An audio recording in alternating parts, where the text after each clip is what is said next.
Hello viewers, welcome back to our YouTube channel চামিলিশীল। আমি তোমাদের সাথে শেয়ার করছিলাম 2019-এর আরআরবির কোশ্চেন পেপার অ্যান্ড অ্যান্সার। যারা আমার ভিডিও রেগুলার দেখো তারা জানবে আমি পার্ট পার্ট করে 2019-এর কোশ্চেন অ্যান্সার শেয়ার করেছি। আগের দুটো ভিডিও, ফার্স্ট পার্টে আমি তোমাদের 1 থেকে 10 পর্যন্ত কোশ্চেন অ্যান্সার শেয়ার করেছি, সেকেন্ড পার্টে আমি তোমাদের শেয়ার করেছি 11 থেকে 20 পর্যন্ত। তো আজকে আমি তোমাদের সাথে শেয়ার করব থার্ড পার্টে আমি তোমাদের সাথে শেয়ার করব 21 থেকে 30 নাম্বার কোশ্চেন এবং অ্যান্সার। তো ভিডিওটা একটু বড় হবে, তোমরা আমার সাথে থাকো এবং ভিডিওটি দেখতে থাকো।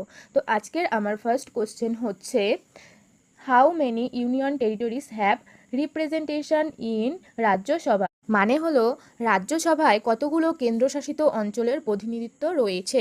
Option A 2, option B 6, option C 4 and option D 1। এটার অ্যান্সার কিন্তু আমরা সকলেই জানি, আমাদের রাজ্যে কেন্দ্রশাসিত অঞ্চল রয়েছে দুটো, তাহলে এটার অ্যান্সার হচ্ছে অপশন এ 2।